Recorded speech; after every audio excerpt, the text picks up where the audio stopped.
একটা রাষ্ট্রে বল প্রয়োগের একচেটিয়া কর্তৃত্ব থাকে আর কারো না, রাষ্ট্রের কাছে। এই কর্তৃত্ব আর কারো কাছে চলে গেলে বল প্রয়োগের দ্বিতীয়, তৃতীয়, চতুর্থ যদি জিনিস তৈরি হয়ে যায় তাহলে রাষ্ট্র ক্ষমতাহীন হয়ে যায়। হাসিনার পুলিশ আমাদের মারে, এটাই নিয়ম। যতদিন আমাদের একচেটিয়া ভাবে মারতে পারবে ততদিনই হাসিনার ক্ষমতা। আমরা যখন ঠোলা মেয়েটা ঝুলে রাখতে পারলাম না তখনই হাসিনা পলাইলো, বুঝছেন? খালেদা জিয়া সরকার ক্ষমতায় যেখানে বাংলা ভাই প্যারালাল একটা বল প্রয়োগ করে, তাহলে খালেদা জিয়ার ক্ষমতা কোথায় থাকে? থাকে না তো। রাষ্ট্রের দুইটা ক্ষমতা থাকে না, এক বনে দুই বাঘ থাকে না, এক বনে একটাই বাঘ থাকে। আমরা বাঘ হয়ে উঠতে পারছিলাম জন্য হাসিনা পলাইছে, বুঝছাও? এটা আমি আগেও বলছি, এখনো বলতেছি। আরো বিএনপির আরো সমস্যা আছে। র‍্যাব বানানো হয়েছে, এটা বিএনপির একটা মারাত্মক ভুল। বিএনপি আমলে র‍্যাব বিচার বহির্ভূত হত্যাকাণ্ড শুরু করে, এইটা মানবাধিকার লঙ্ঘন, এর দায় বিএনপি। এবং এখনো পর্যন্ত বিএনপি যে এটা ভুল কাজ ছিল সেটা স্বীকার করে না। ডেমোক্রেসি আপনি চালু করবেন, সেই ডেমোক্রেসিকে তো সকল দলের সকল অধিকারটাকে নিশ্চিত করতে হবে। আমাদেরকে জামাত ইসলামের সঙ্গে সবসময় আপনার ট্যাগ করেন। আপনি সংবিধান পরিবর্তন করবেন, what is your authority? Election কমিশনকে নতুন করে সাজাতে হবে, জুডিশিয়ারিকে আপনার পরিবর্তন করতে হবে, এগুলোর কোনো বিকল্প নাই। সম্ভাব্য সুদিনেও ভিন্ন চ্যালেঞ্জে বিএনপি। আসসালামু আলাইকুম ওয়া রাহমাতুল্লাহি ওয়া বারাকাতুহু। দেশ কিংবা দেশের বাইরে দূর দূরান্ত থেকে যারা ভিডিও দেখছেন তাদেরকে অনুরোধ করব, দয়া করে পুরো ভিডিও সম্পূর্ণ ধৈর্য সহকারে দেখবেন। খুবই গুরুত্বপূর্ণ ইম্পর্টেন্ট ভিডিও নিয়ে উপস্থিত হয়েছি আপনাদের মাঝে। প্রিয় দর্শক শ্রোতা মণ্ডলী, সম্প্রতি পিনাকি ভট্টাচার্যের একটি ভিডিও কিংবা একটি প্রতিবেদন নিয়ে তোলপাড় পুরো দেশ। প্রিয় দর্শক শ্রোতা মণ্ডলী, সম্প্রতি পিনাকি ভট্টাচার্য তিনি তার ইউটিউব চ্যানেলে একটি প্রতিবেদন প্রকাশ করেছে, যেখানে তিনি বলেছেন বিএনপিকে ক্ষমতায় আসতে দেওয়া যাবে না। এই শিরোনামে তিনি একটি ভিডিও আপলোড করেছে। সেই ভিডিওতে কি আলোচনা করেছে প্রিয় দর্শক শ্রোতা মণ্ডলী, সেটা আমরা দেখব। পিনাকি ভট্টাচার্য কি বললেন, কেন শিরোনাম করলেন বিএনপিকে ক্ষমতায় আসতে দেওয়া যাবে না, বিএনপি ক্ষমতায় আসলে পরে দেশের ভালো হবে না ক্ষতি হবে, সেটা আমরা শুনবো পিনাকি ভট্টাচার্যের মুখ থেকে। প্রিয় দর্শক শ্রোতা মণ্ডলী, খুবই গুরুত্বপূর্ণ কিছু বিষয় নিয়ে আলোচনা করেছে পিনাকি ভট্টাচার্য দাদা যে কথাগুলো বলেছে সে কথাগুলো খুবই ইম্পর্ট্যান্ট। বর্তমান সময়ে দেশের এই ক্রান্তি লগ্নে যেই অবস্থা তৈরি হয়েছে, এইখানে কাকে ভোট দিলে কে ক্ষমতায় আসলে দেশের মানুষ স্বস্তিতে বাঁচবে সেটা আসলে বলা মুশকিল। দর্শক শ্রোতা মণ্ডলী, চলুন কথা না বাড়িয়ে পিনাকি ভট্টাচার্যের আমরা ভিডিওটা দেখে আসি, তিনি কি বললেন বিএনপিকে নিয়ে, তারপরে কথা বলি। আজকে বিএনপির প্রতিষ্ঠা বার্ষিকী উপলক্ষে দুটি রিপোর্ট। সম্ভাব্য সুদিনেও ভিন্ন চ্যালেঞ্জে বিএনপি, এখানে কিছু ইঙ্গিত করা হয়েছে, সমকালের রিপোর্ট। আর বিএনপির প্রতিষ্ঠা বার্ষিকী উপলক্ষে দলের ভারপ্রাপ্ত চেয়ারম্যান তারেক রহমান একটা বক্তব্য দিয়েছেন। তার মূল বাণী বা মর্ম হচ্ছে এই: শক্তি কিংবা ভয় নয়, ন্যায় উদারতা দিয়ে মানুষের মন জয় করুন। প্রতিটা শব্দ, প্রতিটা লাইন যদি দর্শক খেয়াল করেন, বর্তমান যে প্রেক্ষাপট তাকে মেনশন করেই কিন্তু তারেক রহমান বক্তব্য দিয়েছেন। আচ্ছা, তার আগে আমি একটু প্রথমে দুটি রিপোর্টের সাথে একটা সামঞ্জস্য আছে। আমি প্রথমে একটু বলি যে তিনি কি বলছেন। দলের 46তম প্রতিষ্ঠা বার্ষিকী শুভেচ্ছা জানিয়ে দলটির ভারপ্রাপ্ত চেয়ারম্যান তারেক রহমান বলছেন, আপনাদের প্রতি আমার স্পষ্ট বার্তা, শক্তি কিংবা ভয় দেখিয়ে নয়, ন্যায় এবং উদারতা দিয়ে মানুষের মন জয় করুন, জনগণের ভালোবাসা অর্জন করুন। প্রতিষ্ঠার পর থেকে আজ পর্যন্ত বা রাষ্ট্র পরিচালনা কিংবা বিরোধী রাজনৈতিক দল হিসাবে দেশে গণতন্ত্র এবং মানুষের অধিকার প্রতিষ্ঠার প্রতিটি আন্দোলন সংগ্রামে বিএনপি দেশ ও জনগণের স্বার্থ সমুন্নত রেখেছে। এ কারণেই শত প্রতিকূল পরিস্থিতি পেরিয়ে দেশের গণতন্ত্রকামী জনগণের কাছে স্বাধীনতার ঘোষকের দল বিএনপি সবচেয়ে জনপ্রিয় এবং বিশ্বস্ত রাজনৈতিক প্রতিষ্ঠান। যাদের নেতৃত্ব, আত্মত্যাগ বা যাদের শ্রম, ঘাম, মেধায় বিএনপি আজ সারা দেশের জনগণের কাছে বিশ্বস্ত প্রতিষ্ঠানে পরিণত হয়েছে। দলের প্রতিষ্ঠা বার্ষিকীর এই শুভ লগ্নে তাদের সবার অবদানকে শ্রদ্ধার সঙ্গে স্মরণ করছি। আমি দর্শক আর এই বক্তব্য বাড়ালাম না, আরেকটি রিপোর্টের দিকে বরং আমি দৃষ্টি আকর্ষণ করি। যে রিপোর্টে বলা হচ্ছে বিএনপির প্রতিষ্ঠা বার্ষিকী উপলক্ষে যে সম্ভাব্য সুদিনেও ভিন্ন চ্যালেঞ্জে বিএনপি। অর্থাৎ এখন দেখেন পরিস্থিতি এমন যে আগে বিএনপিকে দমন করতে হয়েছে, আওয়ামী লীগকে 15 বছর দমন করে তাকে শাসন করতে হয়েছে। এখন বিএনপির কিন্তু দমন করতে হচ্ছে না, অটোমেটিক ভাবে ছাত্র অভ্যুত্থানে আওয়ামী লীগ নিজেই ভেঙে চুরমার হয়ে নিঃশেষ হয়ে গেছে, তার প্রধান দেশ থেকে পালিয়ে গেছে। এটা বিএনপিকে করতে হয়নি। বিএনপি যদি করতো তাহলে বিএনপির বিরুদ্ধে বলা যেত যে বিএনপি অত্যাচার নির্যাতন চালাচ্ছে। এটা কিন্তু সরাসরি এই আঙ্গুল এখন বিএনপি দিকে কেউ তুলতে পারবে না। কিন্তু অন্য ঘটনা আছে, আমি সেই ঘটনা পরে আসছি। এখানে সমকাল বলছে সংগঠনটি মনে করে জামাত সহ ইসলামী দলগুলো এবং ছাত্র তরুণদের নতুন দলের সঙ্গে নির্বাচনে প্রতিযোগিতায় আসতে হবে। আবার পড়বো, খুব সিগনিফিক্যান্ট কথা। সংগঠনটি মানে দলটি মনে করে জামাত সহ ইসলামী দলগুলো এবং ছাত্র তরুণদের নতুন দলের সঙ্গে নির্বাচনে প্রতিযোগিতায় আসতে হবে। নেতা কর্মীকে নিয়ন্ত্রণ করতে না পারলে এর প্রভাব পড়তে পারে আগামী জাতীয় নির্বাচনে। তার মানে কি? তার মানে হচ্ছে, আমি যেটা বুঝি, ক্ষমতায় আসার আগেই একটা ক্ষমতাচ্যুত হবার একটি পরিস্থিতি নানা কারণে তৈরি হয়েছে বিএনপির জন্য। সেই কারণে বিএনপির জন্য চ্যালেঞ্জ কি? বিএনপির জন্য এখন চ্যালেঞ্জ কিন্তু আওয়ামী লীগ না, কিন্তু জামাত। মনে করতে পারেন যে জামাত আর বিএনপি তো সহযোগী না। জামাত কিন্তু ইতিমধ্যে তার একটা অবস্থা তৈরি করেছে। তারা সারা দেশে মসজিদ মন্দির সমস্ত কিছু পাহারা দিয়ে মানুষের সেবায় মাইকিং করেছে। কোথাও কোনো গোল মালের মধ্যে তাদের কর্মীরা যায় নাই। কোনো ব্যবসা বাণিজ্য দখল, তারপরে নিয়ন্ত্রণ, ঘাট দখল, পরিবহন দখল, কোনো কিছুর মধ্যে কিন্তু জামাতের নাম নেই। যে নামটা আসছে সেটা হচ্ছে বিএনপির নাম। এনায়েত প্রভুবাদ আমার একটা ভিডিও বানিয়েছে, আমি ওটা কইছিলাম পলিটিক্স নিয়ে কসকসানি না করতে। ভারতীয় পণ্য বয়কট আন্দোলনের সময় ওর কুরকুরে নিয়ে উঠছিল। ব্যাপার না, বাতের রোগীদের যেমন আমাবস্যার পূর্ণিমা বাতের ব্যথা জায়গায় ওঠে, তেমনি প্রভুপাদের কিছু বিশেষ বিশেষ সময় কুরকুরে নিয়ে ওঠে। ওরা নিয়ে কিছু বলতাম না, কিন্তু একটা ভিডিও সারিছে, এটা নিয়ে কিছু না কইলেই না। মুশকিল হলো কইছে বিএনপি নিয়ে। বিএনপির ডিফেন্ড করা তো আমার দায়িত্ব না, দায়ও নামে বিএনপি করিও না, কিন্তু বিএনপি ব্যাশিং এর নামে কোন শয়তানিটা শ্রী শ্রী এনায়েত প্রভুপাত করতেছে সেটা দেখায় দেওয়া দরকার, কারণ এটা দেশের জন্য জাতির জন্য জরুরি।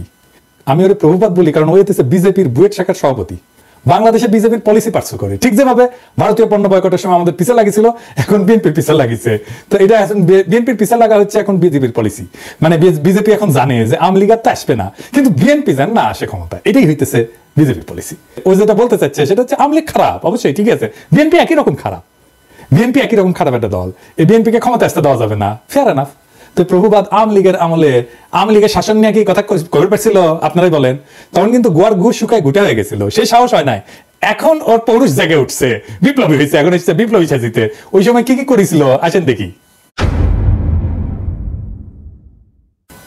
পদ্মা সেতু নিয়ে বই লিখেছিল, হ্যাঁ পদ্মা সেতুর কত কিছু আবার ভিডিও করছিল পদ্মা সেতু নিয়ে। নির্বাচন আগে হাসিনা যেগুলো মেগা প্রজেক্ট গুলো, মেগা দুর্নীতির প্রজেক্ট, সেগুলো নিয়ে ও ভিডিও বানিয়েছিল। পদ্মা সেতু নিয়ে, মাতারবাড়ি নিয়ে, রামপাল নিয়ে, পায়রা নিয়ে, রূপপুর নিয়ে। রূপপুরে কি পরিমাণে টাকা মারিছে এখন সব খবর বাড়াচ্ছে, কিন্তু ওর কাছে আসে নাই গেলে সেই খবর, ওইটাই প্রমোট করে গেছে।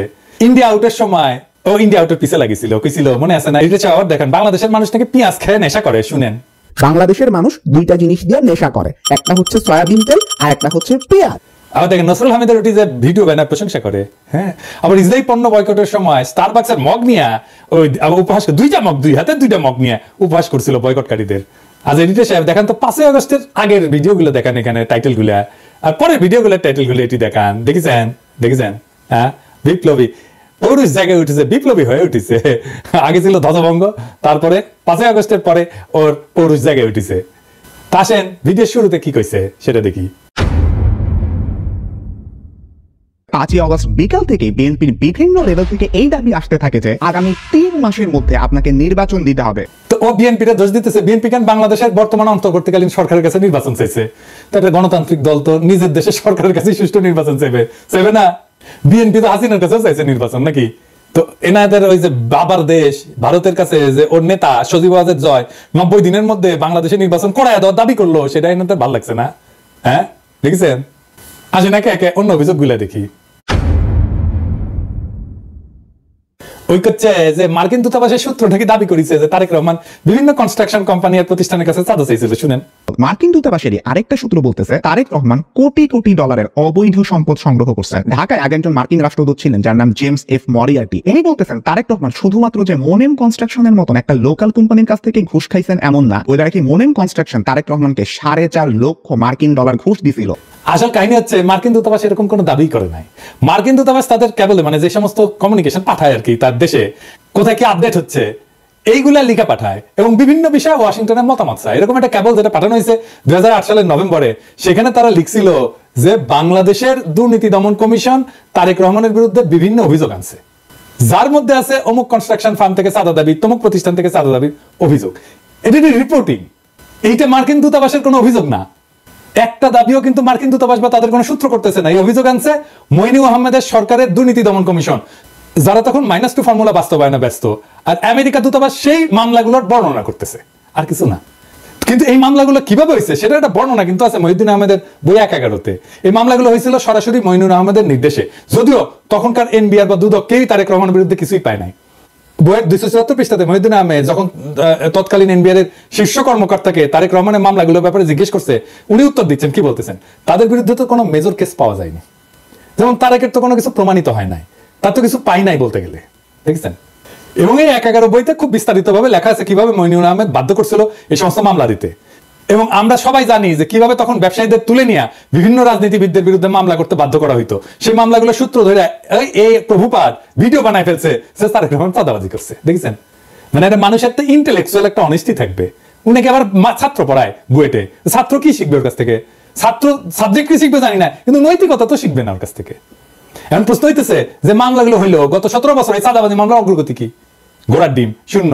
এটা চাঁদাবাজির মামলা হাসিনা গত 17 বছরে কোনো আদালতে প্রমাণ করতে পারে নাই, এমনকি কোনো বিবাদী এই সমস্ত ভুয়া মামলা চালাইতেও চায় নাই। তো প্রভুবাদ কোত্থেকে পাইলো এগুলা? দেখেছেন কিরকম জাউরা, কিরকম জাউরা। এনার তার ভিডিওতে আমিন আহমেদ ভুইয়া নামে এক ব্যবসায়ীর কথা বলছে, যাকে নাকি তারেক রহমান হুমকি দিয়েছিল চাঁদার জন্য, অথচ আমিন আহমেদ ভুইয়া নিজেই দাবি করছে যে তাকে জোর কইরা তারেক রহমানের বিরুদ্ধে মামলা করানো হয়েছিল। তো এডিটর সাহেব আগে দেখান প্রভুপাত কি কইছে। এই তারেক রহমান আল আমিন কনস্ট্রাকশনের মালিক আমিন আহমেদকে হুমকি দিয়েছেন, তুমি যদি আমাকে $1.5 লক্ষ না দাও তাহলে তোমার কোম্পানি আমি বন্ধ করে দিব। তারপরে দেখান আমিন আহমেদ ভুইয়া কি কইছে। কারণ একটা ইস্তেদিবিষয় মামলাটি তখন বর্তমানে রাষ্ট্র বনাম তারেক রহমান সাহেব। আমি নিজে যদি উদ্যোগ হয়ে মামলা করতাম তাহলে তো মামলা চালুই থাকতো। আমার যদি উদ্যোগ বা ইচ্ছা থাকতো, আর স্বাভাবিক বিষয়, আমি তার সময় কেন মামলা করতে যাবো? কিন্তু আমার দলের সিনিয়র যুগ্ম মহাসচিব উনি নমিনেশন দিয়ে আমার সাথে রাজনীতি করি। মানে প্রভুপাত ভিডিওতে যার নাম উল্লেখ করে দাবি করছে যে তার কাছে তারেক রহমান চাঁদা চাইছে, সে নিজেই বলতেছে যে তার কাছে তারেক রহমান টাকা চায় নাই, তাকে মামলা করতে বাধ্য করছে মইনুল আহমেদের সরকার। মানে ওই যে বলছে বিএনপিতে মধ্যে ক্ষমতা আসেনি, মইনুলের পর আওয়ামী লীগ ক্ষমতায়, তাহলে ও তো এমন নজরে চাপ দিয়ে বলছে বিএনপি, তাই না? এইটা গেল প্রথম ধাপ্পাবাজি। দ্বিতীয় ধাপ্পাবাজি ধরি, প্রভুপাত দাবি করেছে যে তারেক রহমান নাকি বাংলাদেশে সিমেন্টের সমস্ত চুক্তি থেকে 2% কমিশন নিয়েছিলেন। আর এক্সাম্পল সিমেন্স থেকে এই তারেক রহমান এবং তার ভাই আরাফাত রহমান কোকো ঘুষ নিছেন বলে কিন্তু অভিযোগ আছে। একজন প্রত্যক্ষ সাক্ষী জানাইতেছেন বাংলাদেশে সিমেন্সের যত চুক্তি হইতো তার থেকে প্রায় 2% কমিশন এই তারেক রহমান নিতেন। সিমেন্সের বিরুদ্ধে আমেরিকার যে মামলা হয়েছিল সেই মামলা 20 পৃষ্ঠার রায় কোন ডকুমেন্টে তারেক রহমান সিমেন্সের কাছে টাকা চাইছে বা তারেক রহমানকে সিমেন্স 1 টাকা কখনো দিছে এমন কোনো কথার উল্লেখই নাই। এই যে তাহলে এই তথ্য প্রভুপাত কোথায় পেয়েছে? হ্যাঁ, আওয়ামী লীগ দিছে ওরে, ইন্ডিয়া দিছে ওরে, বুঝছাও। আচ্ছা, এরপরের ঘটনা আর ইন্টারেস্টিং, কারণ এটা থেকে আরো পরিষ্কার হয়ে যাবে যে এই প্রভুপাতের বেসিকই ক্লিয়ার না। ওই দাবি করেছে যে টঙ্গীতে একটা 80 মেগাওয়াট প্ল্যান্ট নির্মাণের জন্য চীনা কোম্পানি হারবিন তারেক রহমানকে $7.5 লাখ মার্কিন ডলার ঘুষ দিছিল। শুনে 12 আগস্ট প্রধান উপদেষ্টার সাথে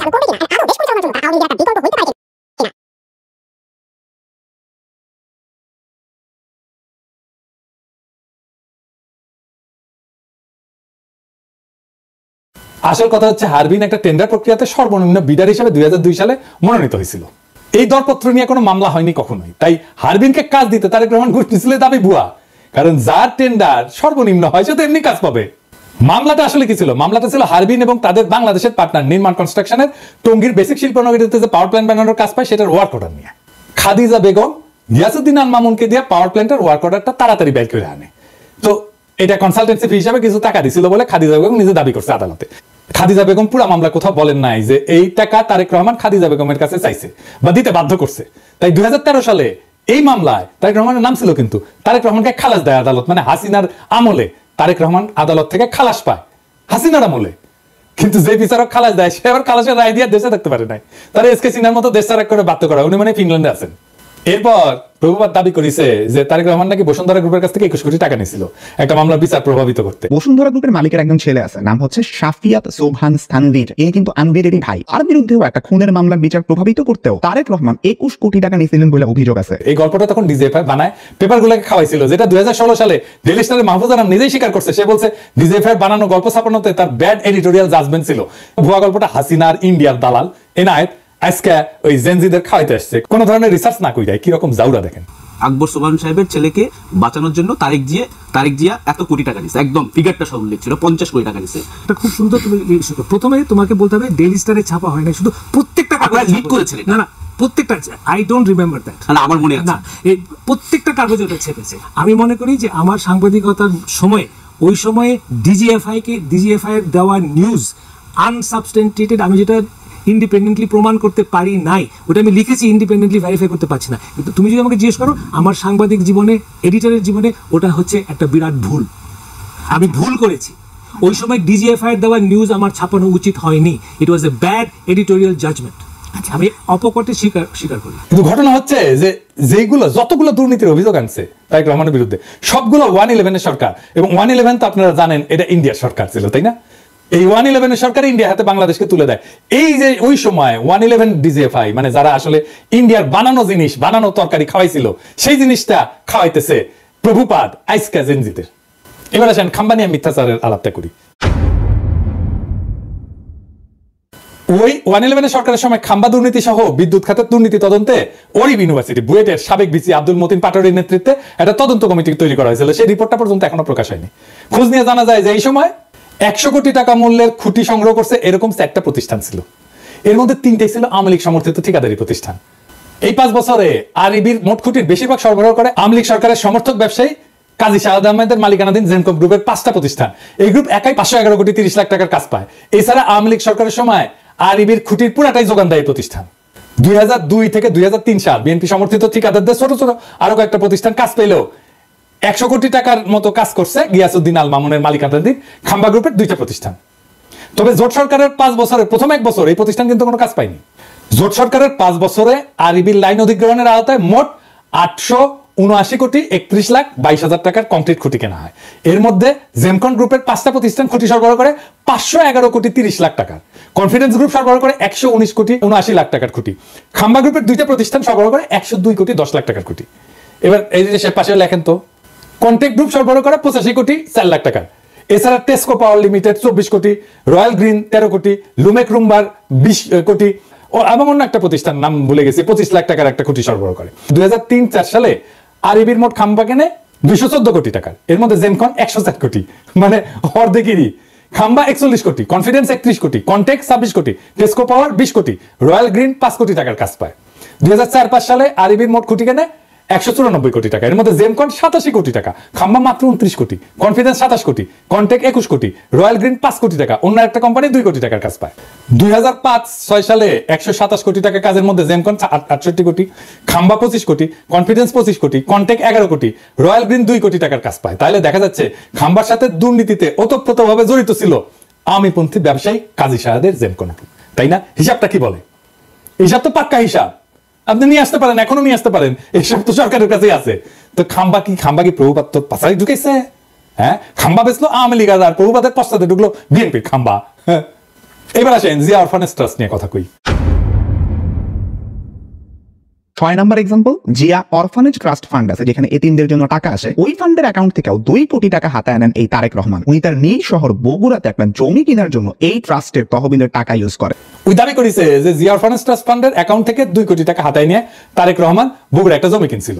সত্য ঘটনা হচ্ছে তারেক রহমান কোনো টাকা হাতায় নিয়ে জমি কেনে নাই। এই জমি কেনা হয়েছিল জিয়া অরফানেজ ট্রাস্টের নামে।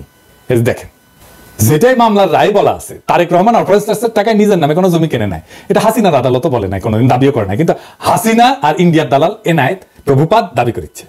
এবার আসেন রাজনৈতিক ষড়যন্ত্র নিয়ে আলাপ করি। দ্বিতীয় এক্সাম্পল, 10 ট্রাক অস্ত্র। বাংলাদেশের ইতিহাসে সর্ববৃহৎ অস্ত্র আর গোলা বারুদের চালান আটক করা হয় 2004 সালের 1 এপ্রিল রাতে। তো প্রভুপাত হঠাৎ কইরা দুর্নীতি বিশেষজ্ঞ থেকে রাজনৈতিক ষড়যন্ত্র বিশেষজ্ঞ হয়ে গেল। ব্যাখ্যা করতে আসছে 10 ট্রাক অস্ত্র মামলা নিয়ে। তো 10 ট্রাক অস্ত্র মামলার ব্যাপারে আমাদের প্রভুপাদের দেখা যাচ্ছে যে আমাদের দেশের মানুষের উপরে ভরসা কম, তাই সব সূত্র হচ্ছে ভারতীয় গোয়েন্দারা, যারা 10 টাকা দোষ চাপায় বাংলাদেশকে বিপদে ফেলতে বদ্ধপরিকর ছিল। এখানে যদি বিএনপির কোনো ভুল থাকে তাহলে কি বর্তমান অন্তর্বর্তীকালীন সরকারের প্রধান উপদেষ্টা ডক্টর ইউনূসকে একইভাবে দোষারোপ করা যাবে না?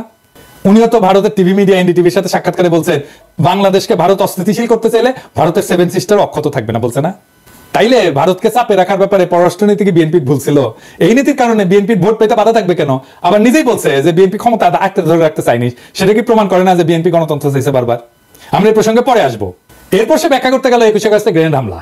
এও দাবি করেছে যে মুফতি হান্নান নাকি 2004 সালে 14 আগস্ট হাওয়া ভবনে বসে পরিকল্পনা করছে। আমরা 21 আগস্ট বোমা হামলা। ডেইলি স্টারের 2009 সালের একটা রিপোর্টের মতে 2004 সালের 14 আগস্ট রাতে হাওয়া ভবনে বসে স্বরাষ্ট্র প্রতিমন্ত্রী বাবর, উপমন্ত্রী পিন্টু সহ জঙ্গি সংগঠন হুজির নেতারা বৈঠক করে শেখ হাসিনাকে গ্রেনেড হামলার মাধ্যমে মেরে ফেলার পরিকল্পনা করে। এইবার একটু মুফতি হান্নানের জবানবন্দিটা দেখি তো। মুফতি হান্নান 21 আগস্টে গ্রেনেড হামলার ব্যাপারে 2টা জবানবন্দি দিয়েছে। প্রথমটা 2007 সালে, যেটার ভিত্তিতে মামলা বিচার শুরু হয়ে গেছিল, কিন্তু সেই জবানবন্দিতে তারেক রহমানের হাওয়া ভবনের নাম নিশানাও ছিল না। এই জন্য শেখ হাসিনা 2009 সালে মুফতি হান্নানকে রিমান্ডে নিয়ে নির্যাতন করিয়া তারেক রহমানের হাওয়া ভবনের নাম বের করার দায়িত্ব দেয় তার বিশ্বস্ত দালাল আব্দুল কাহার আকন্দকে। এরপরে 120 দিন রিমান্ডে নির্যাতনের পর মুফতি হান্নানকে দিয়ে জোর কইরা 2011 সালে বলানো হয় যে এই হামলার আগে সে হাওয়া ভবনে তারেক রহমানের সাথে দেখা করছিল। এই জন্য 2024 সালের নির্বাচনে আব্দুল কাহার আকন্দকে হাসিনা নৌকা মার্কা প্রার্থী করে। এই দেখেন, এই নির্বাচনে আওয়ামী লীগ থেকে আমাকে নৌকা মার্কা প্রদান করা হয়েছে। আমাদের জাতির জনক বঙ্গবন্ধু শেখ মুজিবুর রহমান, তার পরিবারের সকল সদস্য, একমাত্র মাননীয় প্রধানমন্ত্রী শেখ হাসিনা এবং তার বোন শেখ রেহানা বাদে সবাইকে হত্যা করা হয়েছে। এমনকি 10 বছরের শিশু রাসেলকেও হত্যা করা হয়েছে। আপনারা জানেন 21 বছর সংগ্রাম করে এই মাননীয় প্রধানমন্ত্রী 1996 সালে আবার ক্ষমতায় আসেন। ক্ষমতায় আসার পর বঙ্গবন্ধু হত্যা মামলা রুজু হয়। এতদিন এই হত্যা মামলা রুজু করতে দেওয়া হয়নি এবং সেই মামলার তদন্তভার আমাকে দেওয়া হয়। সেই মামলাটিও আমি পরবর্তী তদন্ত করি এবং সঠিক পথে নিয়ে আসি। এই সমস্ত মামলা করার কারণে আমাদের আওয়ামী লীগ, যেটা একটি পুরাতন দল, সেই আওয়ামী লীগকে ধ্বংসের মুখ থেকে রক্ষা করা সম্ভব হয়েছে এবং আওয়ামী লীগের রাজনীতিকে টিকিয়ে রাখার ব্যবস্থা করা হয়েছে। আমাদের মাননীয় প্রধানমন্ত্রী আমাকে নৌকা মার্কা দিয়েছেন। এইদিকে মুফতি হান্নান এই জবানবন্দি দেওয়ার সাথে সাথে প্রত্যাহারেরও কিন্তু আবেদন করে। এই জবানবন্দি ছিল পুরাই বানোয়াট। আমি বলবেন যে আপনি বললেই বানোয়াট হয়ে যাবে, আছে না একটা জিনিস দেখি, মজার জিনিস। এটা বানোয়াট কেন? মুফতি হান্নান কবে কত তারিখে হাওয়া ভবনে তারেক রহমানের সাথে দেখা করতে গেছিল সেটা মনে করতে পারে নাই, তাই তার সাক্ষ্যে লেখা ছিল তারিখ এবং সময় মনে পড়ছে না। অথচ হাওয়া ভবনে তার বৈঠক ছাড়া বাকি সমস্ত ঘটনার তারিখ সহ বিস্তারিত বর্ণনা করছে মুফতি হান্নান। শুধু হাওয়া ভবনের মিটিংটার তারিখ তার মনে নাই। এখন আসেন একটা আদালত কিভাবে কাজ করে বোঝায়, কারণ হাসিনার আর মোদির ঘেটুপুত্র এনায়েত প্রভুপাদ আবার এগুলো বুঝবে না। আদালতে একটা মামলা যাওয়ার আগে পুলিশ তদন্ত করে সম্ভাব্য দায়ী ব্যক্তিদের নামে চার্জশিট দেয়। এরপর আদালত এই চার্জশিট গ্রহণ করে বিচার শুরু করে। বিচারে বাদী এবং বিবাদী পক্ষ তাদের পক্ষে সাক্ষী হাজির করে। এছাড়া আসামিদেরকেও হাজির করা হয়। সবাইকে দুই পক্ষের আইনজীবীরা জেরা করে, মানে বিভিন্ন প্রশ্ন জিজ্ঞেস করে ঘটনার সত্যতা নির্ধারণের চেষ্টা করে। এই জেরার পর সবার যুক্তি তর্ক শুনে আদালত রায় দেয়। এখন খালি মুফতি হান্নান কেন, তার বাপও যদি জবানবন্দি দেয় যে তার 21 আগস্টে বোম মারছে তারেক রহমানের কথা, কিন্তু আদালতের জেরায় যদি প্রমাণ হয় তাদের দাবি মিথ্যা, তারা খালাস পেয়ে যাবে। আর যদি তাদের জেরা করার কোনো সুযোগই দেওয়া না হয়, সেটা হচ্ছে একটা ক্যাঙ্গারু কোর্ট, যেখানে কোনো সুষ্ঠু বিচার হয় না। তাহলে যেখানে 21 আগস্টের এই পুরা মামলায় মুফতি হান্নানের জবানবন্দির উপর তৈরি, সেই মুফতি হান্নানকে এই মামলায় জেরারই সুযোগ দেওয়া হয় নাই, বুঝছেন? জেরা করার ঠিক আগে মুফতি হান্নানকে ফাঁসিতে ঝুলায় খুন করে শেখ হাসিনা, যেন এই ঘটনার পিছনের সত্য সামনে না আসে। বুঝছেন তো কি রকম ক্যাঙ্গারু কোর্ট, কি আদালত, কি রায়, কি বিচার হয়েছে? মুফতি হান্নানের জবানবন্দি ছাড়া এই মামলার বিচারিক প্রক্রিয়াতে কেউ দাবি করে নাই যে হাওয়া ভবনে কোনো মিটিং হয়েছিল, যেখানে এই হামলার সিদ্ধান্ত নেওয়া হয়েছিল। আর মুফতি হান্নানকে অকথ্য নির্যাতন করে একটা জবানবন্দি আদায় করলে সেই জবানবন্দির কোথাও এই মিটিং এর তারিখের উল্লেখ নেই, আগে বলছি। কিন্তু হাসিনার দালাল, ইন্ডিয়ার দালাল এনায়েত প্রভুপাদ জেনে গেছে যে মিটিং ঠিক 14 আগস্ট হয়েছিল। শুনেন, ডেইলি স্টারের 2009 সালের একটা রিপোর্টের মতে 2004 সালের 14 আগস্ট রাতে হাওয়া ভবনে বসে স্বরাষ্ট্র প্রতিমন্ত্রী বাবর, উপমন্ত্রী পিন্টু সহ জঙ্গি সংগঠন হুজির নেতারা বৈঠক করে শেখ হাসিনাকে গ্রেনেড হামলার মাধ্যমে মেরে ফেলার পরিকল্পনা করে। কই পেয়েছে? প্রমাণ দেখাতে পারবো? ওকে বলবেন প্রমাণ দেখাইতে। মানে যে হামলা করছে সে মনে করতে পারতেছে না কবে হয়েছে মিটিং, আর এনায়েত প্রভুপাদ যাই না বসে আছে। বাবা, কঠিন তালেবর। দেখেছেন, অপরাধী সব জায়গায় তার অপরাধের চিহ্ন রেখা যায়। মিটিং এর তারিখটা এখানে কেন গুরুত্বপূর্ণ এটা বোঝা দরকার। মিটিং এ যারা উপস্থিত ছিল তারা সবাই রাষ্ট্রের গুরুত্বপূর্ণ ব্যক্তি, 2জন এমপি, গোয়েন্দা বাহিনীর প্রধান, তারেক রহমান নিজে। তো এত গুরুত্বপূর্ণ মানুষ যাদের প্রত্যেকের সাথে তো অনেক লোক থাকে, তাই না? তাদের এপিএস থাকে, বডিগার্ড থাকে, ড্রাইভার থাকে, আরো অনেক স্টাফ থাকে তাদের সাথে। কিন্তু কেউ কিন্তু একা না, আমাদের মতো না, সাধারণ মানুষ না। তাদের প্রত্যেকটা মিটিং এর শিডিউল থাকে। যেগুলো তার পিএসরা ম্যানেজ করে, এবং অনেকের সাথে মিডিয়ার লোকজনও থাকে তো সার্বক্ষণিক, তাই না? এখন তো দেখবে কোথায় যাচ্ছে, কি করতেছে, সব জায়গায় মিডিয়ার লোকজন থাকবে। তাই রাষ্ট্রীয় দায়িত্বপ্রাপ্ত কোনো গুরুত্বপূর্ণ ব্যক্তি কোনো নির্দিষ্ট তারিখে মুফতি হান্নানের যদি উল্লেখ করতো, তাহলে বের করে ফেলা যেত যে গুরুত্বপূর্ণ ব্যক্তিরা সেদিন হাওয়া ভবনে ছিলেন না, পুরো মামলায় ডিসমিস হয়ে যেত। তাই সরকারি বানোয়াট জবানবন্দিতে জোর করে মুফতি হান্নানকে দিয়ে দেখায়, যেখানে যখনই তারিখের কথা আসছে তখন মুফতি হান্নানকে বলতে হয়েছে যে তারিখ আর সময় মনে নাই। এই এমপি, এতগুলো এমপি, 2 জন এমপি, স্বরাষ্ট্রমন্ত্রী, তারপরে তারেক রহমান, এতগুলো লোকের একটা দিন হাওয়া ভবনে গেছে, ওইটা বের করা যাবেই যাবে যদি এটা ঘটে থাকে সত্যি সত্যি। কিন্তু এত বুদ্ধি ওর মাথার থাকলে তো তার ইন্ডিয়ার দালালি করতে হয় না, হাসিনারও দালালি করতে হয় না। এরপরে প্রভুপাত দাবি করছে যে বিএনপি নেতারা নাকি বাংলা ভাই আর জেএমবি কে পৃষ্ঠপোষকতা করছে। বিএনপি জামায়াত জোট সরকার জঙ্গি গোষ্ঠীকে তোষণ করতো, তাদেরকে পালতো, এন্ড পরে নিজেদের কাজেও ব্যবহার করছে। তার সোর্স কে জানেন? নূর মোহাম্মদ, কিশোরগঞ্জ থেকে নৌকা মার্কা নিয়ে ভোট ডাকাতি করে যে তা আওয়ামী লীগের সাবেক সংসদ সদস্য। এই লোক নিজেই ছিল বাংলা ভাইদের দোষর। আলী রিয়াজের যে Islamic militancy Bangladesh complex web, এই বইয়ের 52 পৃষ্ঠায় উল্লেখ আছে, নূর মোহাম্মদ 2004 সালে রাজশাহী রেঞ্জের ডিআইজি হিসেবে গণমাধ্যমকে বলছিল যে বাংলা ভাই এবং তার বাহিনী বামপন্থী সরবরাহদের ধরতে সাহায্য করছে, এবং তিনি নিজেই স্থানীয় পুলিশ বাহিনীকে নির্দেশ দিয়েছেন তাদের সহায়তা করতে। তাহলে দেখেন বাংলা ভাই আসলে কারা সাহায্য করছে। তো এইসব কইরা বিএনপিকে বিপদে ফেলে আওয়ামী লীগের নমিনেশন যেটা ভোট ডাকাতকে সূত্র ধরে এনআইএ প্রভুপাত বলতেছে যে বিএনপির নেতারা নাকি জঙ্গিদের পৃষ্ঠপোষকতা দিছে। তবে এটা সত্য যে জেএমবির এই ঘটনা বিএনপির ক্ষমতা হারানোর কারণ। কিভাবে এটা একটু দেখি। একটা রাষ্ট্রে বল প্রয়োগের একচেটিয়া কর্তৃত্ব থাকে আর কারো না, রাষ্ট্রের কাছে। এই কর্তৃত্ব আর কারো কাছে চলে গেলে বল প্রয়োগের দ্বিতীয়, তৃতীয়, চতুর্থ যদি জিনিস তৈরি হয়ে যায় তাহলে রাষ্ট্র ক্ষমতাহীন হয়ে যায়। হাসিনার পুলিশ আমাদের মারবে, এটাই নিয়ম। যতদিন আমাদের একচেটিয়া ভাবে মারতে পারবে ততদিনই হাসিনার ক্ষমতা। আমরা যখন ঠোলা মেয়েটা ঝুলে রাখতে পারলাম না তখনই হাসিনা পলাইলো, বুঝছেন? খালেদা জিয়া সরকার ক্ষমতায়, যেখানে বাংলা ভাই প্যারালাল একটা বল প্রয়োগ করে, তাহলে খালেদা জিয়ার ক্ষমতা কোথায় থাকে? থাকে না তো। রাষ্ট্রের দুইটা ক্ষমতা থাকে না, এক বনে দুই বাঘ থাকে না, এক বনে একটাই বাঘ থাকে। আমরা বাঘ হয়ে উঠতে পারছিলাম জন্যই হাসিনা পলাইছে, বুঝছাও? বাংলা ভাই ওইখানে তাণ্ডব করতেছে, আর বিএনপির মন্ত্রীরা বলতেছে বাংলা ভাই মিডিয়ার সৃষ্টি। এটা তো বিএনপির দোষ। যদিও 2005 সালে 17 আগস্ট জেএমবি আত্মপ্রকাশ করে, তারপরে 1 বছরের মাথায় জঙ্গি সংগঠনের সমস্ত নেতাকে গ্রেপ্তার করে পুরো সংগঠনটা ভেঙে দেওয়া হয়। এটা নিয়ে টাইম ম্যাগাজিন একটা প্রতিবেদন করে, কিন্তু ড্যামেজ যা হওয়ারটা হয়ে গেছে ততদিনে। গ্রেনেড হামলা নিয়ে কথাটা বলি, যে গ্রেনেড হামলা নিয়ে বিএনপির লোকেরা নানা কথা বলে হাসিনায় তদন্ত করতে দেয় না, কিন্তু এটাও সত্য। জজমিয়া নাটক কিন্তু বিএনপির আমলে হয়েছিল। গ্রেনেড হামলা একটা বিশ্বাসযোগ্য তদন্ত করতে না পারার দায় বিএনপির। এটা আমি আগেও বলছি, এখনো বলতেছি। আরো বিএনপির আরো সমস্যা আছে। র্যাব বানানো হয়েছে, এটা বিএনপির একটা মারাত্মক ভুল। বিএনপি আমলে র্যাব বিচার বহির্ভূত হত্যাকাণ্ড শুরু করে, এইটা মানবাধিকার লঙ্ঘন, এর দায় বিএনপি। এবং এখনো পর্যন্ত বিএনপি যেটা ভুল কাজ ছিল সেটা স্বীকার করে না। দেশের আভ্যন্তরীণ আইন শৃঙ্খলাটা মিলিটারি ইস্যু না রে বাবা, এইটা মিলিটারি দিয়ে কাজ করতে পারবেন না। এখন মাঠে মিলিটারি আছে, পুলিশের কাজ করতেছে, এটাও মিলিটারির কাজ না। ওদের যত দ্রুত সম্ভব ক্যান্টনমেন্টে ফিরে যাওয়া উচিত। এবার আসেন 15 ফেব্রুয়ারি নির্বাচন নিয়ে। 1996 সালে 15 ফেব্রুয়ারি নির্বাচনের ভুল প্রেক্ষাপট বর্ণনা করছে। বাস্তবতা হচ্ছে যে বিএনপি জনগণের দাবি মেনে নিয়ে তত্ত্বাবধায়ক সরকারের অধীনে নির্বাচন দিতে চাইছিল, কিন্তু সংবিধান সংশোধনের জন্য যথেষ্ট সংখ্যক সংসদ সদস্য ছিল না, কারণ আওয়ামী লীগ, জামাত সহ সকল দলের সংসদ সদস্য সংসদ থেকে পদত্যাগ করছিল। সেই জন্য 15 ফেব্রুয়ারি নির্বাচনটা দিতে হয়েছিল। 15 ফেব্রুয়ারি নির্বাচনের মাধ্যমে নতুন সংসদ তত্ত্বাবধায়ক সরকারের বিল পাস করে বিএনপি পদত্যাগ করছিল। এটা তো একটা নিয়মের কারণে, নিয়ম রক্ষার জন্য করছিল। বিএনপির সেন্সেবল আচরণের কারণেই 1996 সালে 116 জন আসন নিয়ে বিরোধী দলের আসনে বসতে পারছিল। সরকার যদি এতই খারাপ চালে তো এত আসন পাইতো না, তো যেটা আওয়ামী লীগের সাথে 2001 সালে ঘটছিল। কিন্তু এখন প্রভুপাতকে বলতে হবে বিএনপি আমলকে আয়না করছিল।